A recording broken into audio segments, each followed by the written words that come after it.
Hey everyone, COE33 here with Oscar, you can kind of see him here, and my sister Leaf. Hey guys! And we're here with a pretty cool video, our top 10 rarest games in our collection. And this is kind of a video response to Retro Cynical, who did top 5 rarest games. Hey Retro Cynical! That's right, hey Joe. And he left it open to if anyone wanted to do a video response, and we figured since there's 2 of us, we would do top 10, huh? There's not one of us. There's 2 of us. Well, actually, there's 3, so we should do top 15. No, no, top 10 rarest games. And then also a shout out to Finding Hunters, who he asked us to do a top 5 most valuable GameCube games, and we mentioned that we don't really have very many GameCube games, and it wouldn't be the best video, but we figured we would do this and give him a little shout out. So why don't we get to it, huh? Top 10 most rare games in our collection. Now this was actually kind of hard to figure out because there's a lot of conflicting information I noticed online, and some have these games. You know, some of these games are on most valuable lists, and some are on most rare lists. And then there's a lot of information that kind of doesn't overlap, and there's some lists that have these games on it and some that don't, and we just did the best we could to decipher through all of it and pick out the games that we thought were rarest, huh? Yeah. Alright, so no particular order. Number 1, you want to pick a game? Alright, look at that, Xenoblade Chronicles for the Wii. I'm not sure about rarity on it. Some lists have it as rare, some don't. I tend to think this probably is uncommon and valuable. But nonetheless, it made it on the list. It's definitely a collectible game. Alright, moving on. Another Wii game. There's a few Wii games in this list. Fire Emblem Radiant Dawn. Not even opened. Yeah. Well, actually it is open. It just has a protective case on it. And another very collectible Wii game. And we picked this one up at the Portland Retro Gaming Expo, didn't we? Oh, yeah. Cool. We got 2 more Wii games. This one's definitely a nice item to add to our collection. That's the 25th anniversary Super Mario All-Stars. And this has, basically it's Super Mario All-Stars, the SNES version, ported over to the Wii. And then they included a soundtrack disc and a little Mario booklet. So that's pretty awesome. One of my favorites. Absolutely.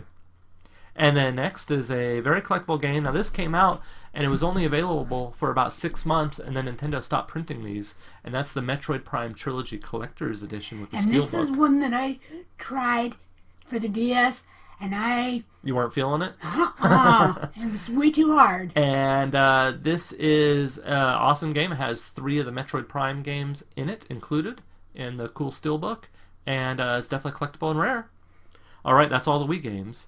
Now, moving on, for the Sega 32X, we have World Series Baseball, starring Deion Sanders. Ooh. And this is by far the most money we've ever spent on a sports game, and it's because we needed it to complete our 32X set. And it's never fun spending a bunch of money on a sports game, but this is rare, and there weren't very many printed, and stoked to have it in the collection. Here comes the king of pop. Yeah, that's right, Michael Jackson's Moonwalker. And now this was a console exclusive to the Sega Genesis. It was also available in the arcade. But Michael Jackson was a huge fan of Sega and video games, and he wanted to have his own video game, and he released this, and it was actually a really good game, at least in my opinion. I like it. And this was, I think it's probably fairly uncommon and valuable, but definitely not a lot of them out there, and it fetches a pretty penny. And stoked to have this complete in box, huh? Yeah, we actually made a perler piece. We did. We made a Moonwalker perler piece. Mm-hmm. And then we've got, now this is definitely rare, to find this complete in box, in good shape, and with everything in here, which is 100% complete, for the Atari 2600 Wall Ball. And this has some value to it, and it's very rare, and it's our rarest Atari 2600 game. I remember when we struck... Yeah, we found that at a thrift store, didn't we? Yeah, we struck gold with that. That was one of those great finds. I couldn't believe it. To find something like that at a thrift store was just amazing. And it, you know, if you didn't know that this was had some value to it and it was rare, you'd probably just pass it up because it just looks like a Pong clone, which it is.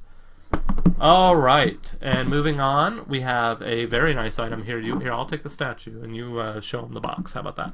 Because this statue is kind of difficult to... Axiom Verge. Yeah, so now this is definitely rare. This is probably one of the rarer ones on the list, and solely for the reason that there's only 3,000 of these ever printed. And it actually says on the back here, that this is number 237 out of 3,000. I don't know if you can see that. And this was the first indie box that we ever got. Yeah. And I think it's my favorite of all the indie boxes. I was really, like, when we first got this, I thought it was pretty amazing, and especially the main reason is because how awesome this statue is. We were kids in a candy cup. Yeah, this has got shop. Candy cup, and this has got some weight to it, and it's a really nice statue. Unfortunately, I don't think indie box ever did anything quite this nice after this box, and that's probably because of cost. So I like indie box, but this was the nicest item that I think they ever produced, at least while we were subscribed to it, and it's the first item we ever got. Now these are fetching a pretty penny on eBay right now, and it's probably because there's only 3,000 of them out there, and it's an awesome game. So really happy to have that in the collection. Well, let's not let them go. Oh, no, we're keeping it. All right, now we're down to the last two items. Now these are definitely the rarest items in our collection, and these are awesome games that are super rare and valuable, and we're stoked to have them. So here we go. Crusader Ascenti, definitely a holy grail of the Sega Genesis. It's an Atlas RPG, kind of like A Link to the Past. It's a really fun game. I thoroughly enjoyed playing through it, and you might enjoy trying this sometime, huh? Yeah, I would really like to try. And Atlas games generally are low print runs, just on all their games, and this one is no exception, and it's rare and very valuable. And then Spider-Man does whatever his spider can. That's right. The rarest game in our collection is Web of Fire, Amazing Spider-Man for the Sega 32X, and this is a very expensive game, a very rare game. The 32X did not do well in stores when it came out in the 90s, and this was, I believe, a late release, and it did not do well. It did not sell very many copies, and that's why it fetches a pretty penny, huh? Yeah. And we needed it to complete our set, and we have it. So we even have the manual for it. This is a reproduction box, but we do have the original cart, which you can kind of see that. There we go. And then the original manual, which is really nice to have. So those are our top 10 rarest games. And if you guys want to do a response video to this and show us your rarest games, go for it. Yeah, absolutely. All right, everyone. That's it for this video. Thanks so much for watching. And until next time, bye.